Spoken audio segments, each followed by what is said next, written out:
The year was 2087, and humanity had spread its wings beyond Earth. People lived on Mars and Europa now, and mining ships dotted the asteroid belt. Earth had changed too. Countries still existed, but they all answered to the United Earth government when it came to space matters. Captain Samuel Wright stood on the bridge of the U.S. horizon, staring at the screen. His ship was the pride of Earth's fleet. Not a warship, but an explorer. The horizon had been mapping the outer reaches of the solar system when their sensors picked up something strange near Neptune. "Captain, that signal is getting stronger," said Linda Evans, his communications officer. Her fingers moved quickly across her console. "It's not one of ours. It's not matching any known pattern." Samuel nodded, his face calm despite his racing heart. "Keep tracking it. John, take us closer, but ready to pull back at my command." John Miller, the pilot, nodded and guided the ship forward. The crew worked in silence. After decades of searching the stars for signs of other life, everyone knew what a signal like this might mean. "It's changing course," Linda said suddenly. It's coming toward us." Samuel took a deep breath. "All stations, yellow alert. Not a drill. This could be first contact." The next few hours were tense. The strange signal grew stronger until finally their sensors detected a ship. It was unlike anything humans had built, sleek with curves that seemed impossible, glowing with a soft blue light. "They're hailing us," Linda said, her voice barely above a whisper. Samuel straightened his uniform. "Put it on screen." The face that appeared wasn't human. It had scales like a reptile, with deep purple eyes and no visible ears. But it was wearing what was clearly a uniform and sitting in what was obviously a ship's command center. "Greetings, vessel of Earth," the creature said in perfect English. "I am Envoy Zask of the Valorian Diplomatic Corps, representing the Galactic Council. We have been observing your species for some time and believe you are ready for formal introduction." 2 weeks later, Ambassador Elisa Martinez stood in her office on Earth, looking out the window at the Valorian ship now orbiting the planet. As Earth's top diplomat, she had been chosen to represent humanity to these aliens. "They want us to attend a hearing before the full council," she told her aide, Jack Peterson. "They're calling it a cultural exchange." Jack frowned. "And you don't believe them?" Eliza turned from the window. "I don't know what to believe. They answer our questions too perfectly. It's like they rehearsed everything. And have you noticed how they dodge any questions about other species in this council of theirs?" "Maybe they're just being careful," Jack suggested. "First contact protocols and all that." "Maybe." Elisa picked up a tablet showing images of the Valorian ship. "But there's something else. When I asked about their weapons, the envoy said they had minimal defensive capabilities. Our scans show enough firepower on that ship to level a continent." Jack's eyes widened. "Why would they lie about that?" "That's what worries me." Elisa sat behind her desk. "They're taking us to meet this Galactic Council next month. We'll be the first humans to travel beyond our solar system." "You sound worried," Jack said. "I am." Elisa looked at the reports scattered across her desk. "The Valorians say the Council is made up of 12 species who govern this sector of the galaxy. They say they want to welcome us." She paused. "But then why did I catch their envoy scanning our defense systems? Why do they ask so many questions about our resource processing capabilities? And why did they specifically request information about our military chain of command?" Jack sat down across from her. "You think this is something other than a friendly visit?" Elisa nodded slowly. "I think humanity is about to step onto a much bigger stage, Jack, and I'm not sure the other players are going to be happy to see us." Outside, the Valorian ship continued its silent orbit around Earth, its sensors quietly mapping every military installation, resource deposit, and population center on the planet below. The human delegation stood in awe as they stepped off their transport ship. The Galactic Council station was massive, a spinning ring structure orbiting a distant star called Proxima Centauri. Elisa Martinez led the small group, which included 6 months had passed since the meeting with the Galactic Council. Earth had reluctantly accepted the restrictions, though many humans felt angry about them. The Council had sent observers to every human colony to make sure people followed the rules. On Titan, Saturn's largest moon, a small research team worked in a dome-shaped building. They studied how to grow food in the harsh environment. Dr. Greg Summers checked readings on his tablet as his team worked nearby. "The new seeds are growing 30% faster," he said with a smile.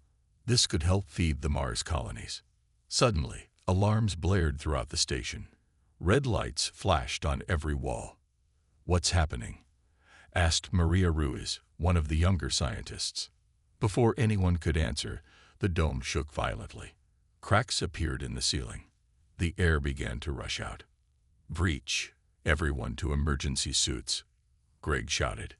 The team scrambled to grab their suits, but a second explosion tore through the east wall. 3 scientists were pulled into the vacuum of Titan's atmosphere instantly. Greg managed to seal his suit and grab Maria, pulling her into a safety pod.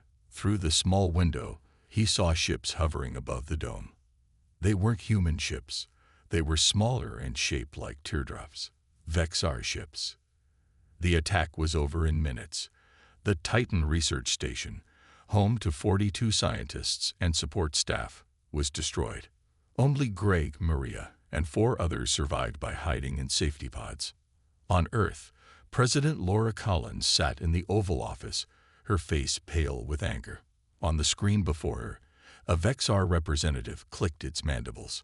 The outpost was developing prohibited technologies. The alien said, "Our response was justified under council law." "They were developing faster-growing crops," President Collins replied, her voice tight. "Not weapons. Advanced agricultural technology is restricted," the Vexar stated.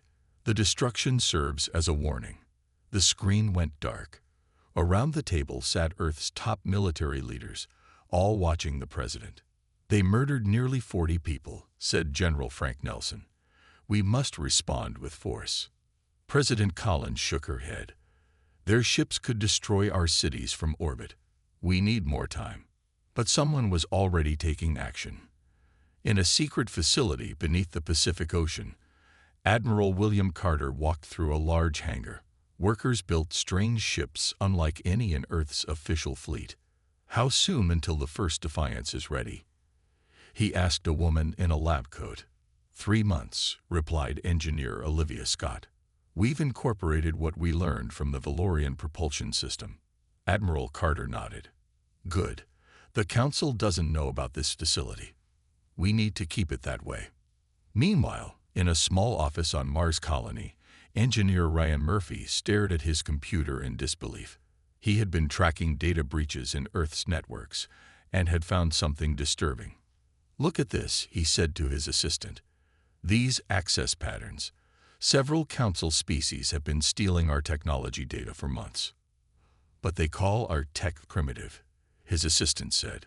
Ryan nodded. "In public, yes. But they're taking everything they can get their hands on."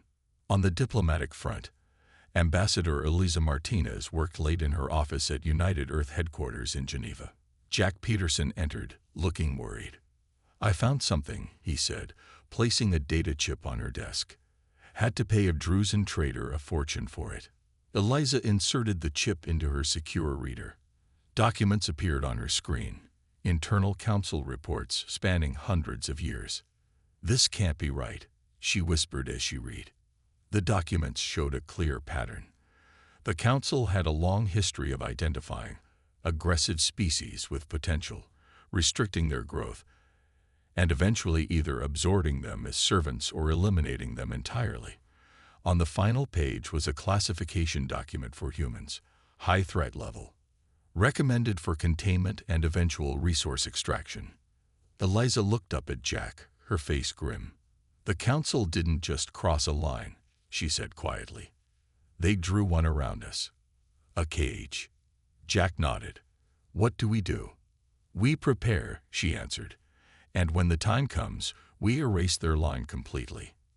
Across the solar system, humanity began to quietly ready itself for a fight no one had expected, a fight for their very existence. 3 months after the Titan attack, humans looked up to see strange objects appearing in Earth's skies. The Galactic Council had placed monitoring stations in orbit around Earth, Mars, and throughout the solar system. They called them peacekeeping measures. In reality, they were prison bars. "No ship may leave the solar system without Council approval," announced the Valorian representative in a global broadcast. "This is for your protection." On Mars, families gathered in the main plaza of Olympus City to watch the announcement. Among them were Paul and Susan Rogers with their 2 children. They had been planning to return to Earth after their 5-year work contract ended. "We need to get home now," Paul said quietly to his wife, "before things get worse." The next day, they boarded the transport ship Morning Star along with 300 other passengers bound for Earth. The ship cleared Mars orbit and moved toward the inner solar system. In space, Lieutenant Sofia Garcia sat at her monitoring station on Europa. Her job was to track ships moving through the Jupiter system. She noticed something odd. "Sir, Council ships are moving toward the Mars-Earth transit lane," she reported to her commander. On her screen, 3 Krex ships approached the Morning Star. They didn't respond to hails. Sophia watched in horror as the lead Krex ship fired energy weapons at the civilian transport. The Morning Star exploded, killing everyone aboard. The Krex ships then sent a message to all human outposts: "Vessel destroyed for expansion violation." When news of the attack reached Earth, protests erupted in every major city. People demanded action. The Council claimed the Morning Star had been attempting an unauthorized course to leave the solar system. A complete lie. President Collins called an emergency meeting of Earth's leaders. "They're tightening the noose," she told the grim-faced group, "and now they've killed innocent civilians." On screens around the room, reports showed Council ships moving through the asteroid belt, setting up mining operations on moons and planets that humans had claimed. "They're taking our resources," said the Secretary of Defense. "And their monitoring stations are actually weapon platforms." Ambassador Martinez laid out the evidence she'd gathered from the leaked documents. "This matches their historical pattern. First they restrict, then they harvest resources, then they either enslave or eliminate." President Collins stood up. "It's time. Admiral Carter, is Operation Safeguard ready?" The Admiral nodded. "The first 6 Defiant ships are complete, untraceable and more powerful than anything the Council has seen from us." "And Project Aurora?" asked the President. "Online as of yesterday," replied Chief Scientist Alex Morgan. "We can communicate without their knowledge now." President Collins looked at each person in the room. "In 1 hour, I will address the United Nations. I will tell the world the truth about the Council and declare that humanity no longer recognizes their authority." "They'll send ships," warned the Secretary of Defense. "Let them come," said Admiral Carter. On Europa, Lieutenant Sofia Garcia had been secretly recording Council activities. She watched as ships with Vexar and Krex markings landed on various moons and began drilling operations. "They're not even hiding it anymore," she said to herself as she encrypted the data and sent it through the new Aurora network to Admiral Carter. The next day, President Collins stood before the United Nations General Assembly. Every country on Earth watched as she revealed the truth about the Galactic Council. "They present themselves as peacekeepers, but they are conquerors," she said, her voice strong. "They killed our people. They steal our resources. They restrict our movement within our own solar system." She paused, looking directly into the cameras. "As of this moment, Earth and all human colonies reject the authority of the Galactic Council. We withdraw from all agreements. We will defend ourselves and our rightful territories." Within hours, the Council responded. A message came from High Arbiter Zorthal himself. "Your defiance is noted," the alien leader said coldly. "A pacification fleet has been dispatched to Earth. Resistance will only increase your suffering." But as the pacification fleet prepared to enter the solar system, humanity was ready with a surprise of its own. The Council's pacification fleet moved through space toward Earth. It consisted of 30 large warships from various Council species. The fleet commander, a Krex named Vraktor, was confident. His orders were simple: make the humans submit or destroy their major cities. These primitive creatures will learn their place. Vraktor told his officers, "Our scans show they have no defense against our weapons." But the Council fleet was working with outdated information. Deep in the asteroid belt, hidden bases opened like flowers blooming in spring. From these secret places, ships emerged. They were smaller than the Council vessels, but sleek and fast. Admiral Carter had named them the Defiance class. There were 12 of them, each carrying weapons and shields developed using stolen Council technology the humans had improved upon. On the lead ship, the Defiance One, Captain Jason Howard spoke to his crew. "Today we prove that humanity will not be caged," he said. "The Council crossed a line. Now we erase it." The human fleet moved silently, using a new stealth system developed by engineer Ryan Murphy. The Council ships had no idea they were coming. On Earth, Dr. Nicole Bennett made final adjustments to her greatest invention: adaptive shield technology. Unlike normal shields that weakened with each hit, these shields learned from enemy weapons and became stronger each time they were struck. "The system is online," she told President Collins via secure communication. "All ships are equipped." The president nodded. "Now we wait." The waiting didn't last long. The Council fleet entered the outer solar system, passing Neptune. They expected no resistance until they reached Earth. They were wrong. Captain Howard gave the order: "All ships, attack pattern Alpha. Hit and fade." The human ships suddenly appeared on Council sensors, seemingly out of nowhere.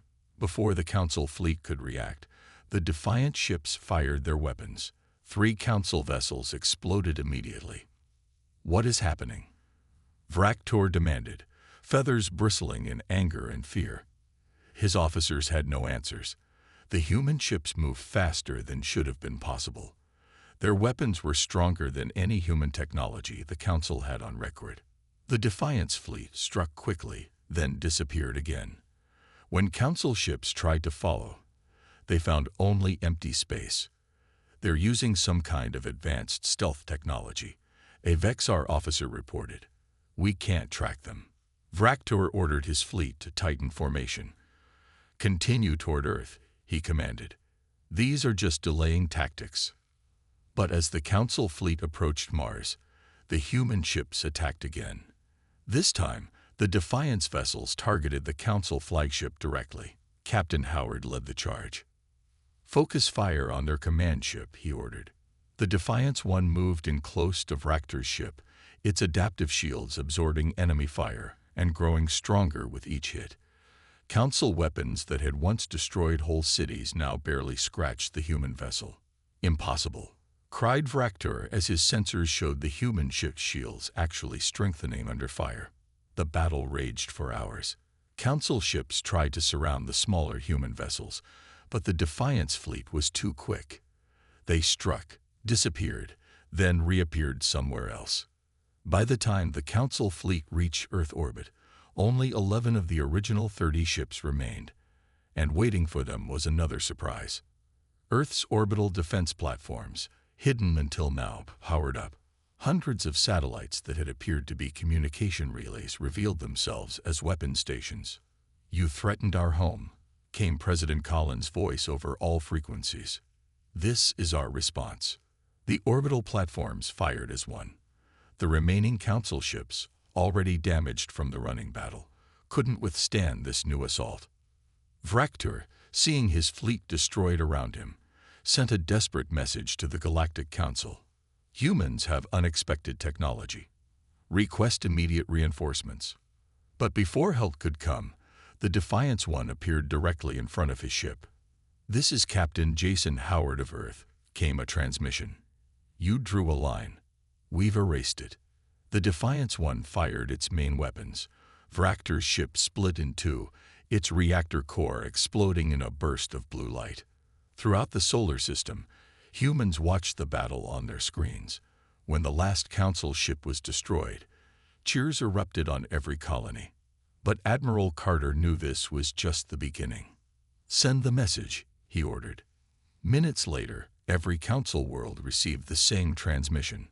A simple image of a broken line with the words, "Humanity will no longer be contained." News of the human victory spread quickly through the galaxy. The Galactic Council tried to hide it, calling it a minor setback. But the truth could not be contained. Species that had suffered under council rule for centuries began to whisper about the humans who had dared to fight back. On a mining world called Telis, the native silicon-based Tellurians listened carefully to these stories. The Tellurians had been forced to mine their own planet for the Council for over 300 years. Kern, a Tellurian elder, called a secret meeting in the deep caves where the Council sensors couldn't reach. "The humans have done what we thought impossible," Kern said to the gathered crowd. "They defeated a Council fleet. But they are just one species," said another Tellurian. "The Council will crush them eventually." "Perhaps not," Kern replied. "Not if they had help." 3 days later, a small ship landed on Earth. It carried no weapons and sent a simple message: "We wish to talk." Inside were representatives of the Tellurians. They met with Ambassador Martinez in a secure room. "We have been slaves for centuries," the Tellurian leader told her. "We mine resources that the Council takes. We want freedom. We offer alliance." It wasn't just the Tellurians. Within weeks, messages came from 4 other species: the Novans, whose home world had been stripped of resources by the Vexar; the Riss, a water-dwelling species whose oceans had been polluted by Council mining; the Zinthi, who had once been warriors before the Council took their weapons; and the Drusen, who had members within the Council but had grown tired of the corruption. Lieutenant Christopher Allen was assigned to work with these new allies. He had been a Special Forces operator before the Council arrived. Now he used those skills to establish what he called the Underground Railroad, a network to help oppressed species escape Council control. "The Council has ruled through fear," he explained to his team. "They keep species isolated from each other. Together, we're stronger." On Mars, engineer Ryan Murphy worked with Tellurian and Novan scientists. The Tellurians understood mineral processing better than any species in the galaxy. The Novans were experts at energy systems. Together with human engineers, they began building new ships and weapons. "Your technology combined with ours is creating things the Council has never seen," a Novan scientist told Ryan. "That's because the Council never allowed species to work together," Ryan replied. "They kept us all separate on purpose." In Geneva, representatives from all 5 alien species met with Earth's leaders. They formed what they called the Free Systems Coalition. Each species signed a charter based on mutual respect and sovereignty. "No species shall rule over another," read Ambassador Martinez from the document. "Each maintains its independence while working together for common defense and prosperity." Meanwhile, the Galactic Council was in chaos. The Council chamber, once a place of order, now echoed with angry voices. "How could primitives defeat our fleet?" demanded the Krek's representative. "Someone must have helped them." "Are you accusing me?" The Valorian delegate replied. "We lost ships too." High Arbiter Zorthal struggled to maintain control. "We must unite against this human threat," he said. "They challenge everything we have built." But some council members had begun to question. A young Drusen diplomat named Vale spoke up. "Perhaps what they challenge needed to be challenged," Vale said. "We claim to bring order, but we brought oppression. We claim to share knowledge, but we hoarded it." Silence. Zorthal commanded. "This is treason." "No," said Vale calmly. "This is truth." Back on Earth, Admiral Carter and Captain Howard prepared the growing coalition fleet for the next phase.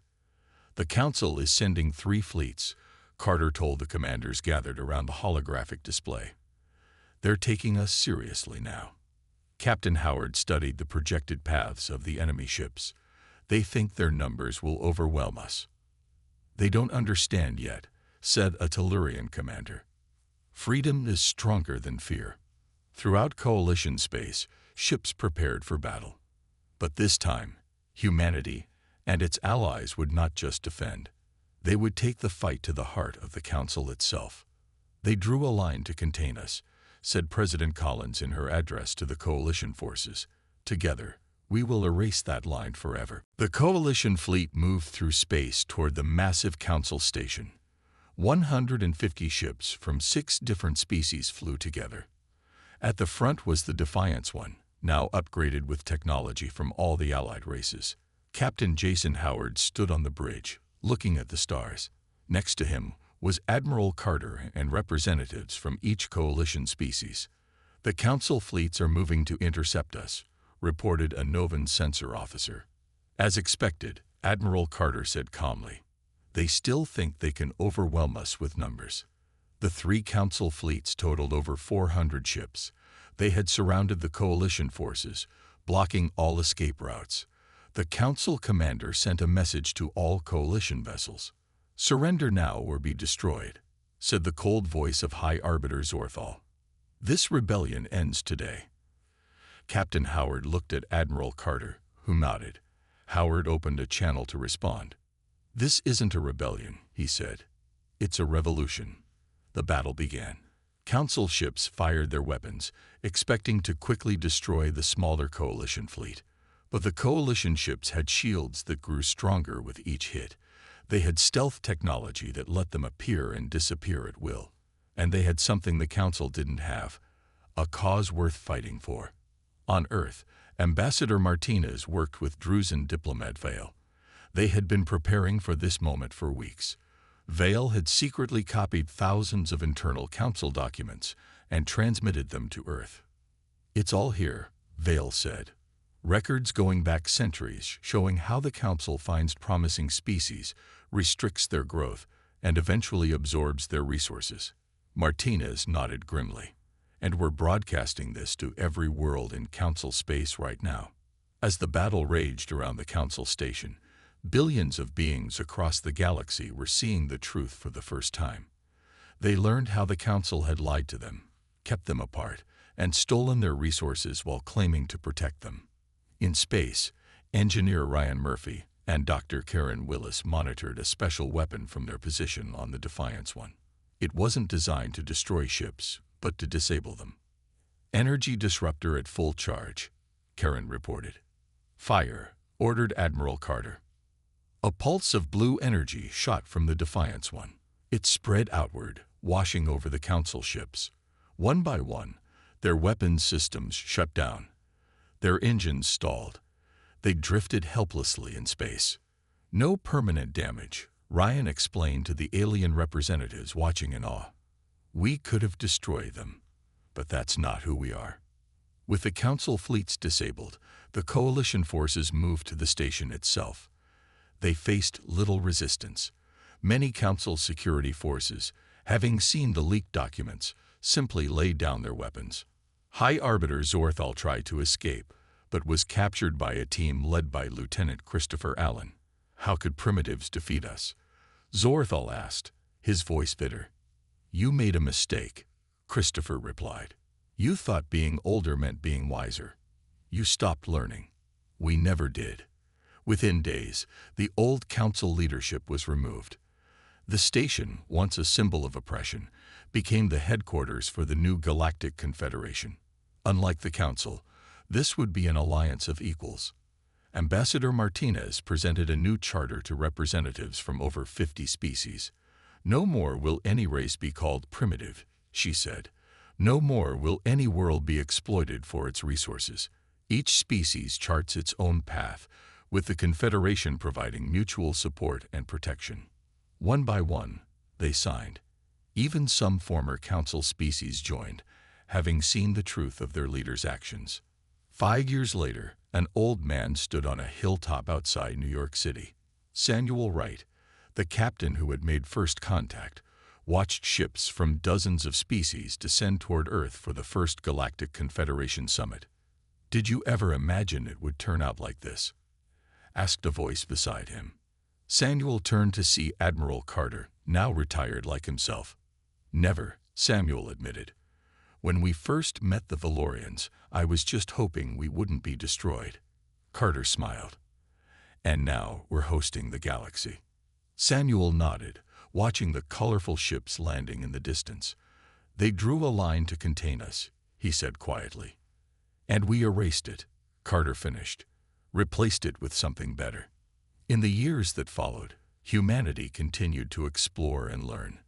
But they never forgot the lesson of the Council, that true strength comes not from controlling others, but from working together as equals. The line had been crossed, then erased, and finally replaced with a bridge.